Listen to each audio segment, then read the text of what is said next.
불교식으로 하면 일심,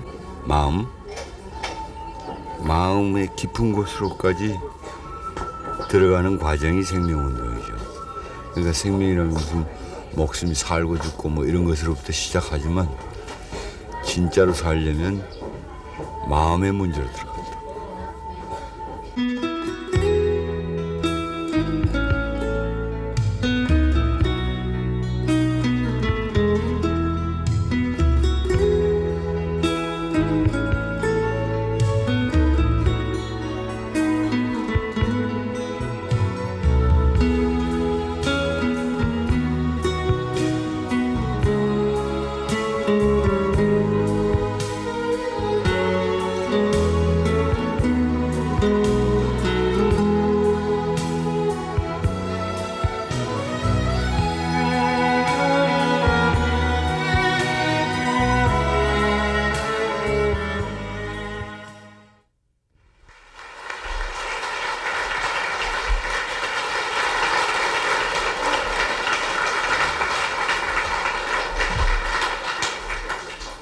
안녕하십니까. 김지아입니다. 저는 시를 쓰는 사람입니다. 저는 불교 신자는 아닙니다. 어떤 종교도 가지고 있지 않습니다. 그러나 시를 쓰는 사람이기 때문에 불교하고는 인연이 있습니다. 조금 우스운 소리 같지만 시는 말씀은 변의 절사자입니다. 말로 부처님을 모신다는 뜻도 되고 말로 절을 짓는다는 뜻도 됩니다. 그래서 시를 쓴다는 것이 불교와 인연이 있지 않느냐 생각합니다. 아마도 시인으로서 불교에 대해서 여러분들에 대해서 주문이 있다는 얘기지 여러분을 가르칠 수 있다고 생각은 하지 않습니다. 제가 아까 안녕하십니까 그랬는데 안녕이라는 것은 마음이 편안하고 몸이 건강하고 사는 게 괜찮으냐는 뜻입니다. 어떻습니까? 마음 편안하고 몸 건강하고 사는 게 괜찮은지 어떤지요?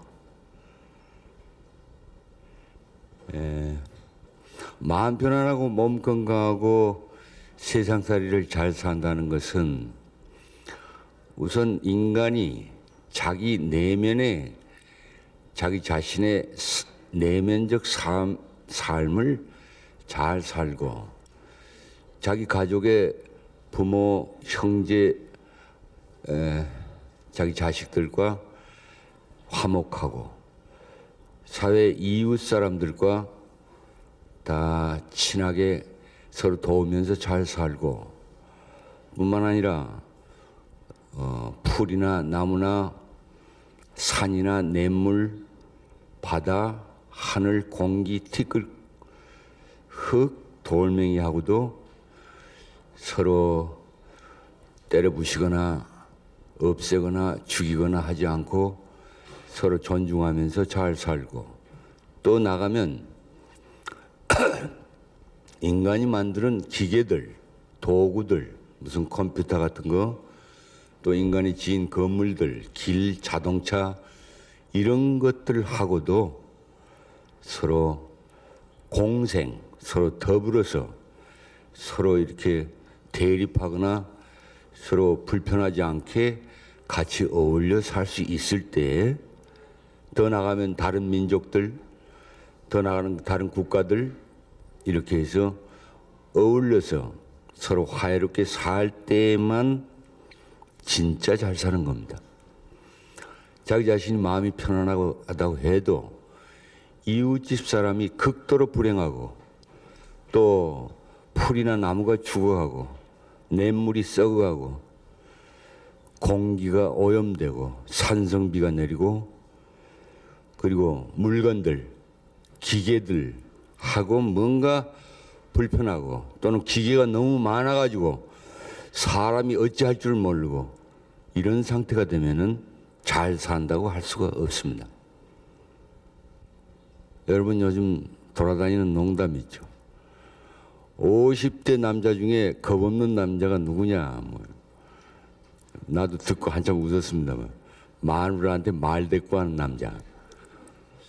50대 여자 중에 집에서 전화만 받고 앉아있는 사람은 어떤 사람이냐. 돈 없고 얼굴 못생긴 여자. 이게 무슨 뜻이냐. 남자는 집안에 들어가서 꼼짝 못하고 여자는 밖으로만 나돌고.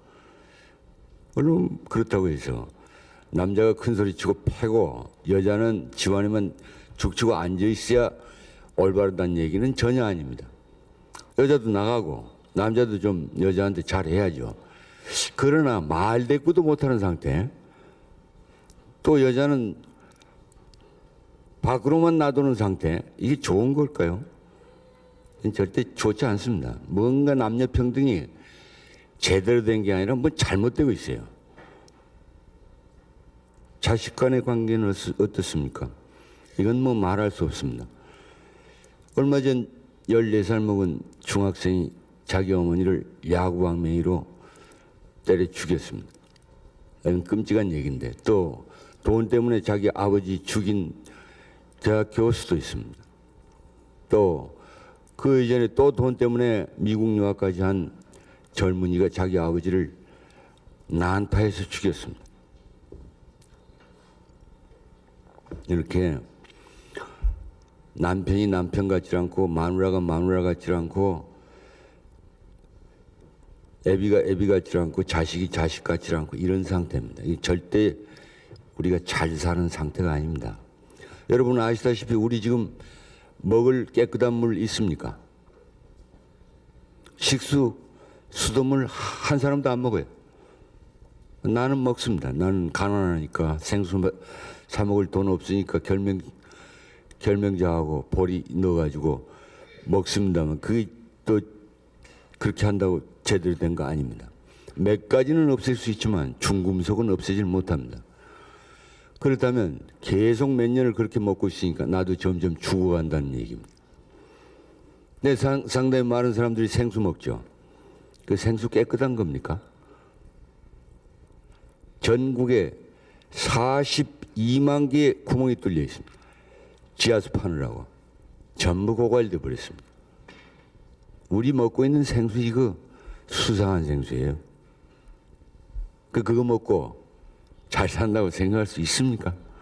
우리 숨 쉬는 공기, 이산화탄소, 메탄가스로 전부 오염되어 있습니다. 또 1년 내내 강산성비가 내립니다. 산성비. 또 산과 냇물 전부 오염되고 파괴되고 도로를 사방으로 뚫어가지고 동식물들, 다람쥐, 토끼 이런 것들 왔다 갔다 못합니다. 전부 뚫어가지고. 그래서 멸종돼 갑니다. 동물도 식물도 다 마음을 가진 생명체입니다. 마음을 가진 생명체이기 때문에 그 나름의 질서가 있는데 인간들이 개발을 한다고 전부 때려부시고 깎아내고 로봇을 짓고 공장 짓고 골프장 만들고 스키장 만들고 이래가지고 몽땅 엉망진창으로 만들었습니다. 흙 전부 화학비료 줘가지고 오염돼서 산성화돼가지고 죽어갑니다. 바다 전부 오염됐습니다. 하늘 오염됐습니다. 오존층 뚫려서 자외선 이제 막 쏟아지기 시작합니다. 지구 온실 효과라고 그러죠. 이산화탄소 배출량이 너무 많아가지고 지구가 근처 대기가 점점 뜨거워집니다. 작년 끔찍했죠. 얼마나 더웠습니까? 한심한 얘기입니다. 우리가 잘 산다고 볼 수 있느냐. 또 젊은 사람들이 특히 그렇습니다만은 컴퓨터, 뭐 멀티미디어, 뭐 시뮬레이션 뭐 이래가지고 이 기계들이 엄청나게 발달되어 있습니다. 이것은 우리가 제정신만 가진다면 잘 이용할 수 있는 겁니다만은 마음이 풍성하지 못하고 제대로 자기 자신의 소위 우리가 여러분 잘 아시다시피 자기 안에 있는 깊은 부처님 성품을 깨닫지 못한 상태에서 기계에 둘러싸여서 기계를 늘 이용하기 때문에 기계의 질서에 말려듭니다. 흉악한 얘기입니다만 미국에서는 성교까지도 컴퓨터로 합니다. 소위 사이버 문화라고 그래서 이거 참 큰 문제입니다. 이렇게 기계에게 끌려다니는 것이 절대로 기계하고 인간이 제대로 사는 길이 아닙니다. 그렇다면 우리가 잘 산다고 할 수 있느냐? 문제입니다. 밥도 먹고 돈도 생기고 참 편안해졌습니다. 그런데 인간이 자기 자신이 뭔지도 모르고 부모 자식 간에 엉망진창이고 서로 때려 죽이고 이웃 간에는 불목하고 서로 경쟁하고 서로 시기하고 질투하고 서로 거꾸로 들이지 않으면 자기가 출세를 못한 형편이고 경쟁, 이 사회 윤리로 됐습니다. 원래는 서로 상부상조하면서 살아야 되는 것이 본질인데 경쟁이 사회 질서로 되어 있습니다. 자연 파괴합니다. 마실 물 없습니다. 숨 쉴 공기 없습니다. 밥 옛날 보릿고개 생각하면 지금 먹는 게 참 감지덕지하죠. 여러분 어르신들 많은데 옛날 보릿고개 저도 겪었습니다. 그때 비하면 참 지금 밥은 많이 먹습니다만 그놈의 밥에 중금속이 들어서 밥은 많이 먹는데 그놈이 독약을 먹고 있다는 얘기입니다. 이 참 문제 아닙니까? 그렇다면 잘 사는 게 아닙니다. 이 원인이 어디 있느냐? 근본적으로 나라는 생각, 여러분 아상이라고 그러죠. 나는 따로 있다는 생각, 내가 중심이라는 생각, 내 이익을 중심으로 해서 살아간다는 생각, 그것이 당연하다는 것, 그것이 원인입니다. 그리고 세상과 삼라만상을 잘못 봅니다. 죽은 물건으로 생각해요. 돌멩이도 풀, 나무, 짐승, 새, 흙 한 줌까지도 그 안에는 마음이 있고 생명이 있다고 부처님은 가르칩니다. 그렇기 때문에 제가 부처님을 신자는 아니지만 언제나 존경하고 불교를 이 인류 역사에서는 으뜸가는 진리라고 늘 생각하면서 살아왔습니다. 그런데 그것을 죽은 물건으로 잘못 봅니다. 그러니까 때려부시고 함부로 합니다. 또 남을 똘똘 하나의 알맹이처럼 따로 떨어져 있는 그런 존재로 봅니다. 나하고 대립적인 존재로 항상 생각합니다. 그러니까 싸우고 경쟁합니다. 모든 것이 그렇습니다. 이게 잘못 보는 겁니다. 이것은 주로 서양의 16세기, 17세기 이래의 서양 사상, 근대주의, 근대 기계적 세계관, 기계적 우주관, 입자, 모든 것을 따로따로 독립된 물건으로 보는 그런 관점, 생산력, 모든 것이 생산력이 가장 높아야 된다. 경제가 제일이다. 그것이 나쁘다는 얘기가 아닙니다. 그러나 거기에 꼭 필요한, 꼭 병행돼야 될 것이 있는데 마음과 정신의 풍요가 생명을 존중하는 마음이 반드시 있어야 되는데 이것이 결핍되어 있습니다. 그리고 그 서양의 사상이나 생각들이 지난 100년 이래 전 세계 그리고 우리나라에 들어와서 교육도 그렇게 모든 문화가 세상 사는 게 그것 중심으로 되어버렸습니다. 그래서 우리가 자기도 모르는 사이 전부 그렇게 생각합니다. 바로 여기에 문제가 있는 것입니다. 그래서 모두 죽이고 이렇게 모든 생명체를 함부로 하고 남을 우습게 여기고 깔보고 경쟁 상대로 생각하고 자기 자신은 텅 비어서 결국은 기업체 사장이라는 사람이 그 돈 많은 사람이 와서 나한테 인생이 뭐냐고 묻습니다. 이런 꼴이 되어버렸습니다. 그럼 이건 누가 어떻게 할 것이냐? 저는 생명운동이라는 것을 15년 전부터 시작을 했습니다마는 이거 본격적으로 할 사람들은 여러분들입니다. 제가 알기로 불교는 철저히 생명의 가르침이요, 생명의 진리로 가득 차 있습니다. 그것이 핵심입니다. 열반경, 화엄경 모두 그렇고 금강경이나 능가경, 능엄경 전부 그렇습니다. 그런데 여러분들이 생명운동 안 합니다. 여러분들 보고 생명운동 좀 해주십시오 하고 지금 구걸하러 왔습니다. 여러분들이 생명운동 시작해야 이 사회가 바뀝니다. 왜냐하면 1000여만이 넘는 불교 인구, 훌륭한 스님들, 그것보다도 더 탁월한 부처님 가르침을 여러분들이 갖고 있기 때문입니다. 그것을 현대의 조건에 맞게 요즘 말로 바꾸면서 밀고 나오면 이 세상 틀림없이 바꿔집니다. 우리나라만 아니라 전 인류를 구원할 수 있습니다. 이거 좀 해주십시오 하는 겁니다. 부처님 어떤 분입니까? 제 나름대로 생각하겠습니다. 사람 사는 이치, 모든 중생이 사는 이치를 밝히고 가르치러 온 분입니다. 또 깨달음도 그랬습니다. 모든 생명은 심지어 돌멩이 물건까지도 다 살려고 하지 죽으려고 하지 않습니다. 살려고 하지 죽으려고 하지 않습니다. 이 살려고 하는 것을 살게 해 주는 것이 부처님의 가르침입니다. 그래서 최소한도 죽이진 말아야 합니다.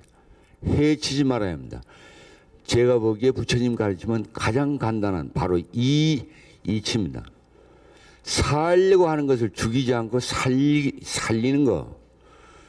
그러면 어떻게 살리는 것이 제대로 살리는 것이고 제대로 살게 하는 것이냐.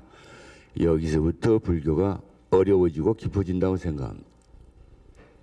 그런데 모든 생명인은 모든 물건, 삼라만상은 다 살고 싶어 한다고 그래서 사는 것이 다 진리라고 해서 저 혼자 살려고 하는 그런 생각이나 행동도 좋은 것은 아닙니다. 요즘 보십시오. 저 혼자 살려고 그래요. 그런 사람 많아요. 아주 대단한 이 사회 지도층 인사들, 내 가까운 예술가들, 지식인들도 맨날 입으로는 생명이 어떻고 환경이 어떻고 떠듭니다. 그런데도 가만 보면 자기 혼자 오대산 태백산 속에 쬐끄만 오두막 지어놓고 쏙 들어가가지고 가만히 앉아있다는 거. 좋은 공기, 무슨 좋은 물, 천만의 말씀입니다. 하늘, 공기는 어느 한 부분에만 맑을 수는 없습니다. 우리나라 공기가 오대산 공기가 맑다고 생각한다면 천만의 말씀입니다. 설악산, 오대산, 지리산 공기 전부 오염되어 있습니다. 측정해 보면 나옵니다. 착각이에요. 거기 물 그래도 조금은 나았습니다만 그것도 불언간 오염됩니다. 왜냐하면 지하 밑에 있는 수맥은 전부 연결되어 있습니다. 지표에서부터 오염되기 시작하면 지하수는 전부 오염되는 겁니다. 설악산 물이라고 어디 딴 데 갑니까? 그런데 그런 짓 합니다. 여러분 생수 사 먹는 건 내 나쁘게 생각 안 합니다. 살려고 하니까. 그런데 그 생수가 뭐예요? 좀 돈 있는 사람들, 카나다에다 집 짓는 사람들 많아요. 자, 이거 옳습니까? 근데 그런 돈 있는 사람들 대개 우리나라 전부 오염시키는 장본인들이에요. 마치 뭐하고 똑같으냐면 조그만 방에 운목, 중간, 아랫목까지 전부 똥 싸놓고 그 치울 생각은 안 하고 아랫목에 조금 빈 데 앉아서 코 막고 눈 막고 앉아있는 거하고 똑같아. 전부 더럽혀 놓고 거기서 저 혼자 살겠다고 합니다. 이건 못 씁니다. 이건 아상입니다. 그래서 아상은 버리라고 자꾸 하지 않습니까? 절집에서. 그건 옳습니다. 우선 옳습니다. 육조 해능 스님 유명한 얘기 있죠. 아상을 버리려면 일체 중생을 두루 공경하라. 아상을 버리기 위해서는 일체 중생을 두루 공경해야 되는데 바로 이렇게 두루 일체 중생, 일체 목숨 가진 거, 목숨 없는 것처럼 보이더라도 티끌 안에도 시방이 있고 우주가 있고 마음이 있다면 생명이 있는 겁니다. 우리가 보기에 목숨이 없는 것처럼 보일 뿐입니다. 생명의 특징은 정신입니다. 마음이 있으면 그것이 살아있는 겁니다.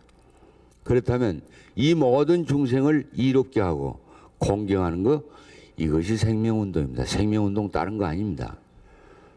공경한다면 살리는 거고 그 물건이 가지고 있는 그 내부의 생명의 흐름을 존중해서 살도록 도와주는 것, 이것이 생명운동입니다.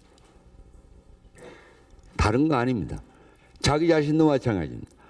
자기 자신 안에 있는 어떤 생명의 흐름, 마음의 움직임, 이것을 존중하고 그것에 따라가면서 그것이 펴나가도록 하는 것, 이것이 생명운동입니다. 이웃도 마찬가지입니다.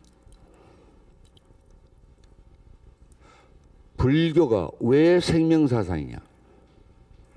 불교적인 실천, 그 가르침을 현실로 실천하는 것이 왜 근본적으로 생명운동이 되느냐 하는 것을 얘기하겠습니다. 제가 이제까지 한 생명운동은 대체로 세 가지 법칙입니다.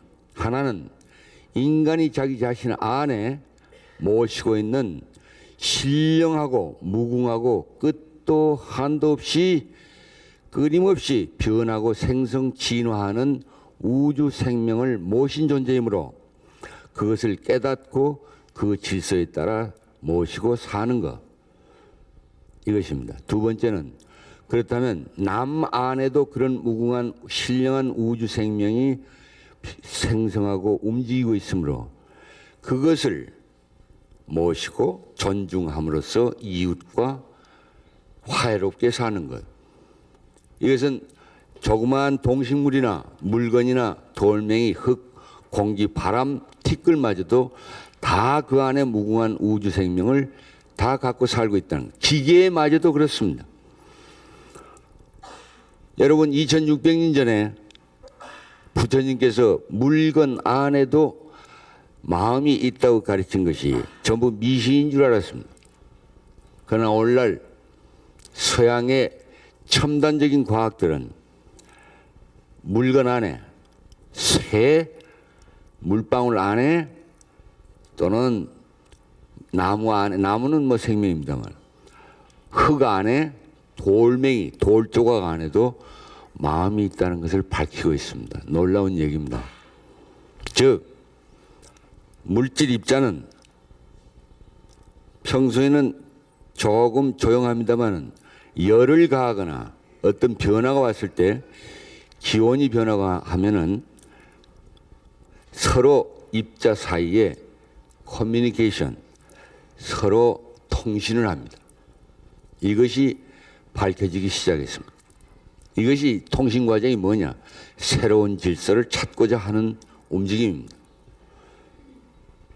세포 마찬가지입니다.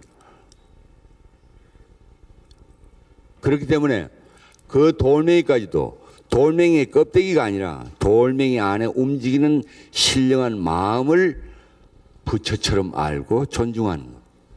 그래서 살려주는 것, 해치지 않는 것, 함부로 죽이거나 깨트리지 않는 것.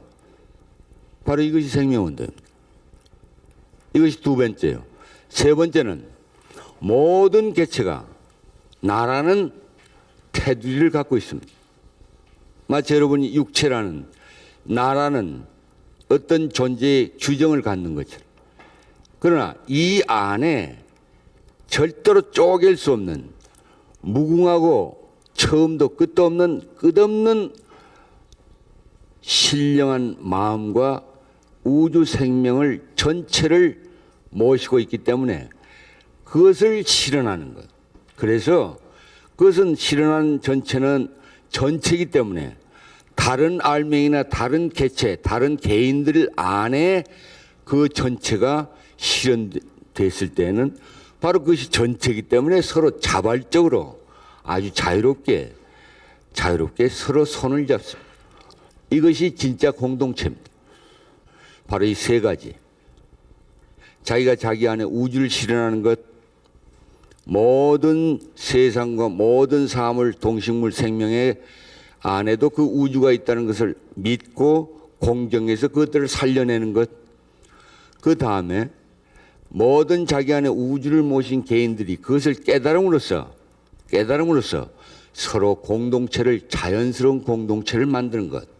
그래서 화해롭게 사는 것. 이 세 가지 원칙, 이것이 바로 생명운동의 3원칙입니다. 그리고 새로운 사회, 새로운 삶을 향하는 것입니다. 이것이 왜 그러냐? 우주 진화에 생명이든 물건이든 마음이든 우주 진화에 전체를 지배하는 세 개의 법칙이 있습니다. 이것은 과학이 밝혀낸 겁니다. 우주 진화의 내부에는, 안에는 의식, 즉 정신의 움직임이 있고 외부에는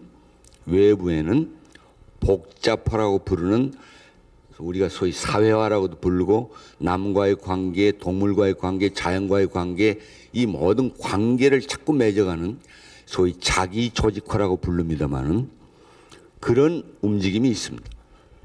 세 번째는 바로 이런 자기 안에 소위 의식, 정신, 신령, 마음이라고 부르는 큰 우주적인 세계가 있는 것을 개인이 모두 깨닫고 개별적으로 전체를 실현하는 것.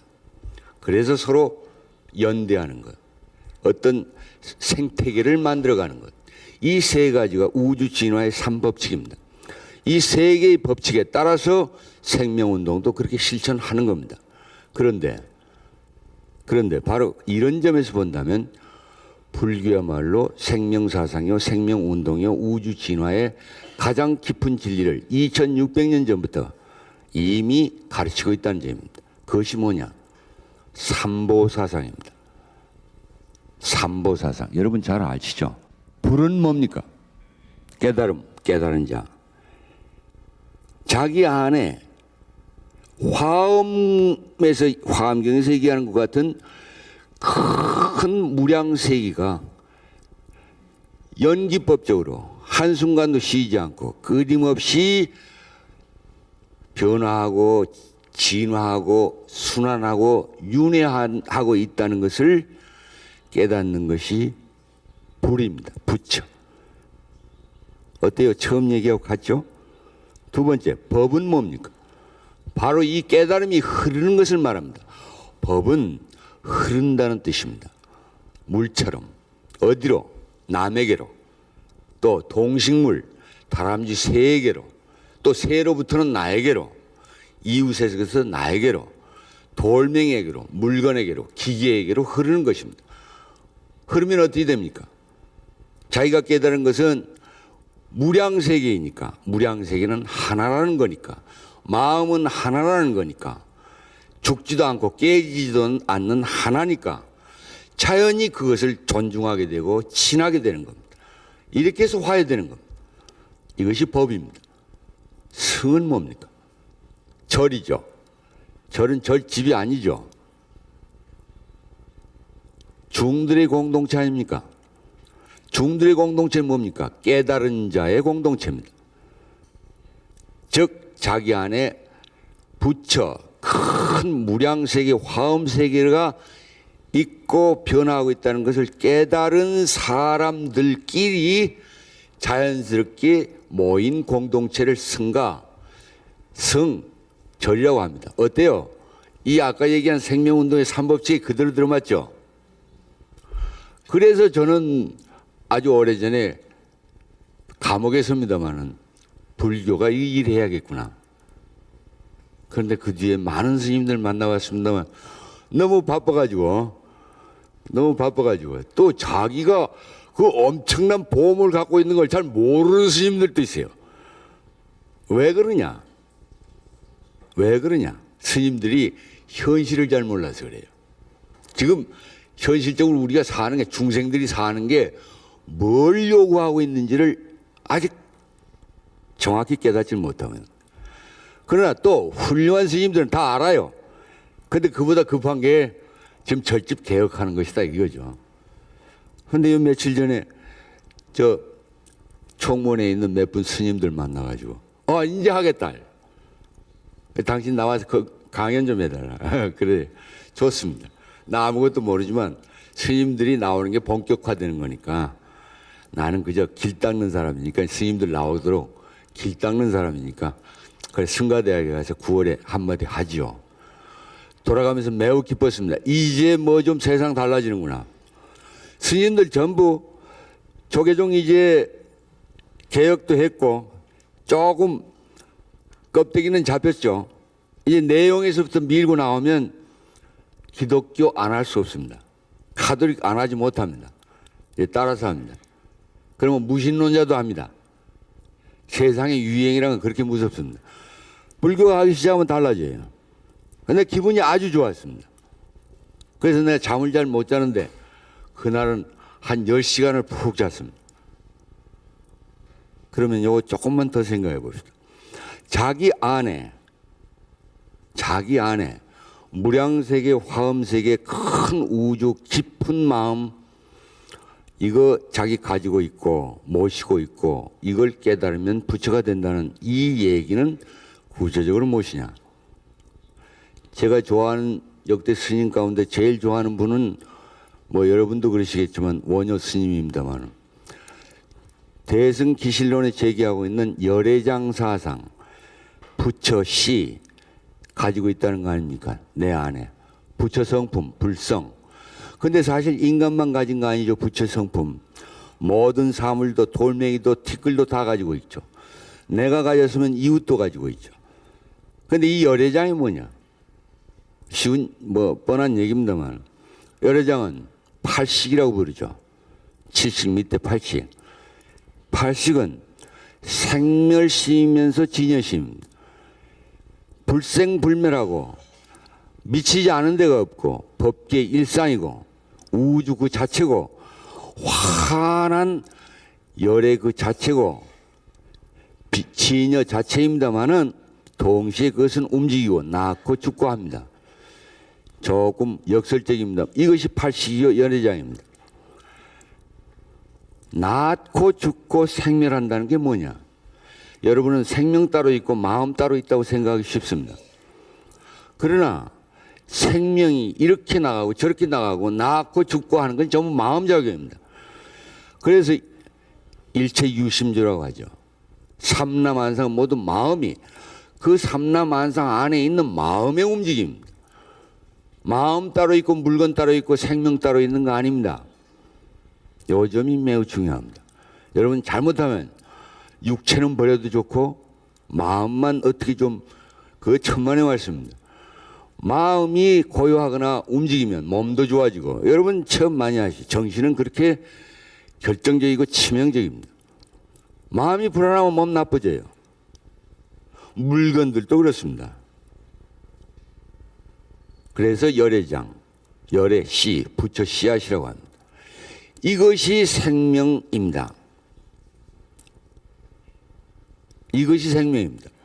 이것을 모시자는 얘기입니다. 여러분 뭐 제가 간섭할 권리 없습니다만은 절에 가서 나무로 만든 부처님한테만 자꾸 절하지 말고 거기다가 이제까지 7번 절했으면 그 산 부처 모시고 있는 자기 자신한테도 3번쯤은 절하세요.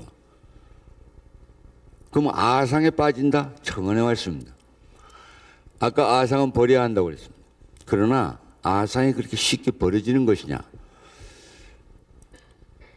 글쎄요, 내가 불교에 대해서 가타부터 할 자격은 없습니다만, 아상을 없애려고, 나라는 생각을 없애려고 자꾸 애를 쓰면 쓸수록 더 강해지는 게 아상입니다. 그거 그렇게 할 게 아니라 그 아상 밑에 있는 걸 들여다보기 시작하고 그것을 떠올리기 시작해야 아상이 아상이면서 아상이 아닌 큰 전체의식으로 변합니다. 왜 이런 얘기 하느냐? 자기가 자기 안에 큰 부처, 무량세계, 큰 우주를, 즉 열애장, 부처 씨앗을 모시고 있다고 생각하는 것은 원래 열애장, 원래 가장 밑에 있는 본래의 부처 마음이지만 그것을 실제로 실천하는 것은 아상입니다. 아상이라고 부르는 나입니다. 내가 있어서 그건 이성적 존재이기 때문에 따져보고 생각해보고 열심히 하려고 마음 먹어야 그 깨달음이 오는 것이지 자연이 오는 거 아닙니다. 그래서 여기서 중요한 것은 모심입니다. 모심은 모든 삶의 비밀입니다. 이 세상 삼라만상이 자기 안에 신령한 우주, 생명, 즉 부처를 모시지 않은 존재는 없습니다. 다 모시고 있는데 이걸 스스로 적극적으로 깨달아서 실천하느냐 안 하느냐의 문제입니다. 인간의 경우 그 모심을 적극적으로 모시는 마음가짐을 갖지 않으면 흘러갑니다. 충동대로, 세상의 흐름대로. 이것을 유전연기라고 하죠. 이거 하지 말라는 거 아닙니까? 어때요? 불교 그렇게 가르치죠? 세상 풍타주 낭타주 바람 부는 대로 물결 치는 대로 흘러가지 말라는 거 아닙니까? 멈춰라 하지 않습니까? 이 멈추는 게 뭡니까? 자기 안으로 다시 돌아가는 거죠. 그러면 자기 안으로 돌아갔을 때 자기 안에 우주 생명, 열의 씨앗 이것이 있다는 걸 알고 모시면 그 열의 씨앗으로부터 지혜와 신선한 생명의 흐름이 흘러나오기 시작한다는 것입니다. 그러면 그 흐름에 따라서 자기 삶을 성취할 수가 있는 것이고 그때 소위 부처라고 이루는 어떤 높은 경지에 이른다는 것 아니겠습니까? 이것이 먼저 중요합니다. 그 다음에 자기가 그렇게 모셨으면 남도 그렇게 모셔야죠. 남을 모시는 것은 자기 자식을 모시는 것도 똑같습니다. 지금 우리 것 찾자고 하니까 상당수의 사람들이 유교 부활론을 주장합니다. 유교도 좋은 진리입니다. 그러나 지난 시절 19세기까지 유교는 억압의 사상이었습니다. 부모가 자식을, 임금이 백성을, 관리가 일반 백성을 억누르는 그런 교리였고 체제였습니다. 충이 뭐고 효가 뭡니까? 다 좋은 얘기입니다만은 일방통행입니다. 효도 중요하죠. 그러나 효도는 애비가 자식에게도 해야 됩니다. 진짜 효도라면.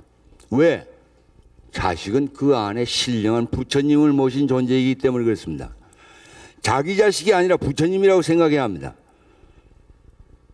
여러분 정신병원에 갈 기회 있으면 뭐 갈 기회 없겠지만 정신병원에 대체 많은 정신병원들이 3분의 2가 17살, 18살 먹은 청소년들입니다. 왜 그렇습니까? 입시, 성적, 아버지 잔소리, 엄마 잔소리에 그 억압 때문에 뺑 가버린 겁니다. 입시, 성적, 피아노 학원, 컴퓨터 학원, 영어 학원 들들 볶아요. 들들 볶아요. 그런데 거기다 또 효도하라고요. 거기다가 또 효도라.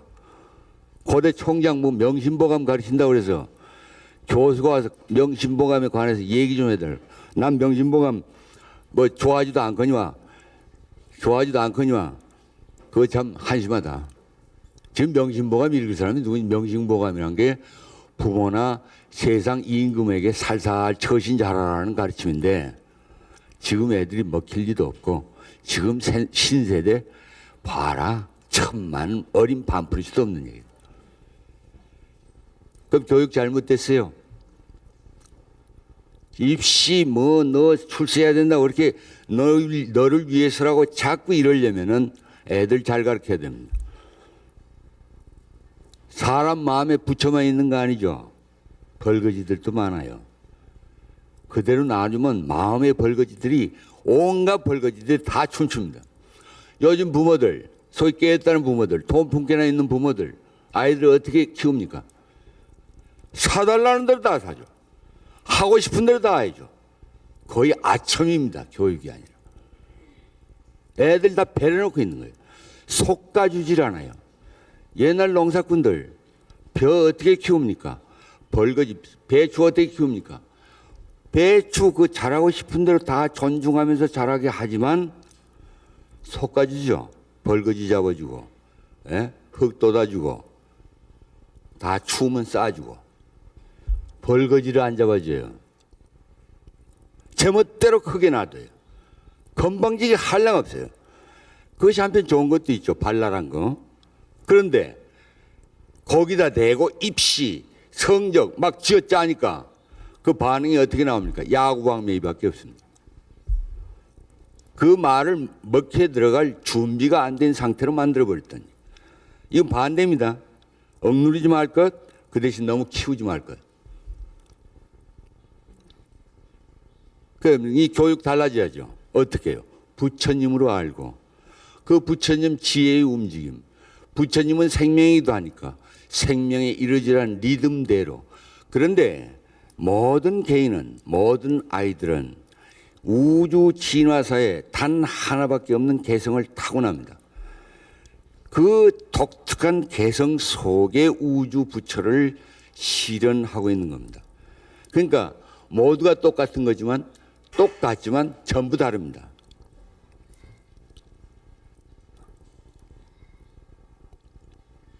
그것을 존중하는 거. 그 대신 벌거지는 잡아주는 거. 이렇게 해야 됩니다.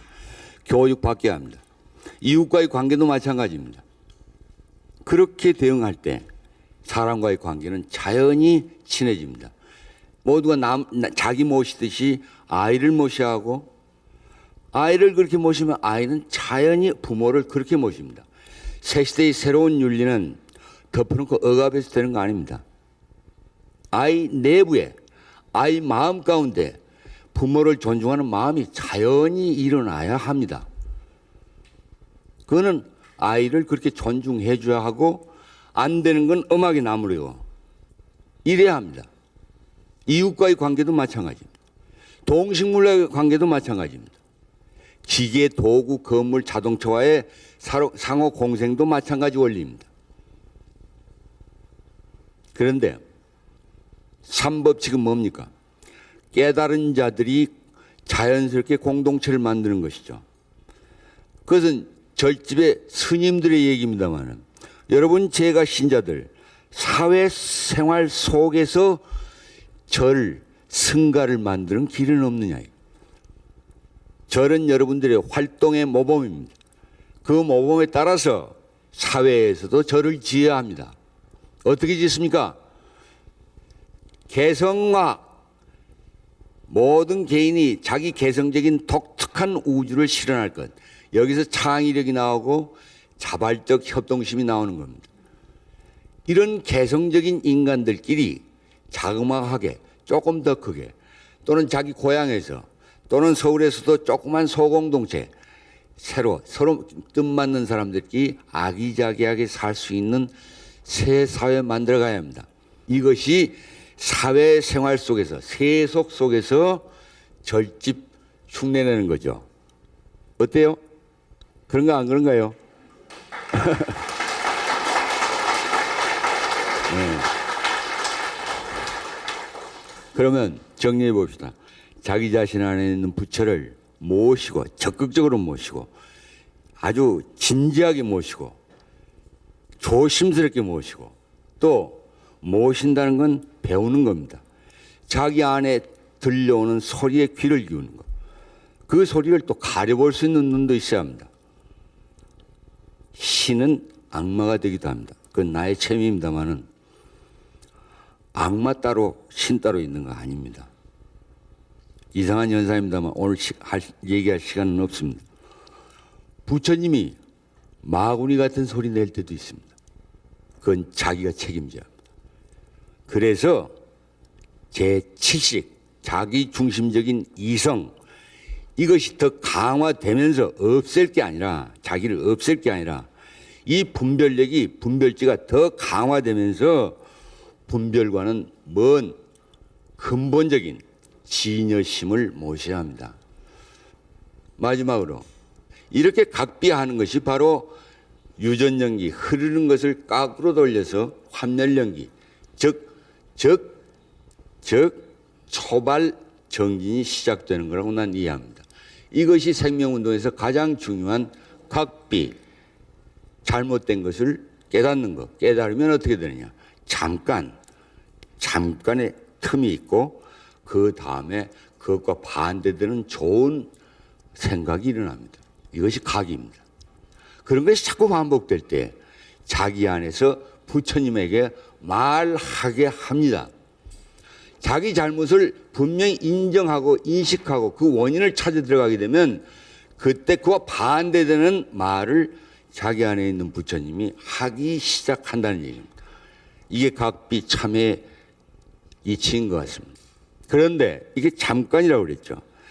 7식이 8식을 모십니다마는 자기 중심적인 의식이 진여심, 우주심을 모십니다마는 7식에서 8식으로 가는 중간에 묘한 영역이 있습니다. 이것을 심리학에서는 중간의식이라고도 부릅니다. 이것은 묘한 상태입니다. 낮도 아니고 밤도 아니고 뿌려면서도 훤한 듯하고 쓸쓸하고 이게 어떤 상태에서 오느냐면 누구하고 연애 실컷 하다가 탁 헤어진 뒤입니다. 좋은 사업하다가 부도 탁 났을 때 허전하고 허망하고 쓸쓸하고 고독하고 마치 고아처럼 버림받은 것 같고 이상합니다. 마음생태가. 이것과 전부 다르긴 합니다만 비슷한 게 노자는 이런 세계를 희미하다고 미라고 불렀습니다. 컴컴한 듯 낮과 밤이 교차되는 노을, 낮과 밤이 교차되는 새벽 이런 거 있죠. 이런 상태가 의식에 있습니다. 이게 이것을 소산직이라고도 부릅니다. 엉성하고 흩어진 것 같은 거, 틈이 많은 거. 저는 그것을 틈이라고 부릅니다만은 이것이 특히 많이 나타나는 것, 이 의식의 층이 나타나는 것이 예술가들입니다. 그리고 여러분들도 삶을 살다가 뭔가 잘못 살았다고 느꼈을 때 소위 서양 사람들은 그것을 실존적 자각이라고 부릅니다만은 내가 뭔 잘못 살았구나. 인생은 이런 게 아니구나. 깨달을 때 오는 쓸쓸함입니다. 이것은 매우 중요합니다. 매우 중요합니다. 이것은 특히 예술을 통해서 나타납니다. 진지한 예술은 대개 이것과 관계 있습니다. 그래서 여러분 모심운동 무엇을 모신다고 말하지 마십시오. 절대로 부처는 그것도 아니요, 이것도 아니요, 그놈도 아니요, 그분도 아닙니다. 부처는 님이 아닙니다. 우리가 님이라고 불러 모실 뿐이지 부처는 절대 님으로 고정되는 존재가 아닙니다. 그것은 존재도 아닙니다. 그것은 삶 자체입니다. 끊임없는 변화, 연기, 그것이 부처입니다. 우리가 님이라고 부르지 님이 따로 있는 것 아닙니다. 님이라고 불러버리면 고정됩니다. 그것은 벌써 금강경에서 얘기하듯이 상을 상이라고 봐버리는 겁니다. 그때 열애를 못 봅니다. 그러니까 흐르게 해야죠. 흐르게 해야죠. 이런 미묘한 상태에 대해서 관여하는 것이 예술입니다. 이 미묘한 상태를 열어주기 위해서도 모심 생명운동은 문화운동, 예술운동과 같이 가야 합니다. 그러려면 이런 상태를 묘하게 표현한 수많은 불교 예술들이 있고 그리고 우리나라 전통 예술들은 대개 그렇습니다. 이것을 살리는 운동, 아끼는 운동, 지원하고 사주고 즐기고 스스로 또 그렇게 하는 운동을 먼저 전개하십시오. 인간은 약해서 예술과 감성의 도움을 받아야 쉽게 부처에 이릅니다. 여러분 만다라나 불상이나 보살상이나 이런 것을 늘 대하면 마음이 달라지는 것과 같습니다. 예술을 사랑하십시오. 이만 그치겠습니다.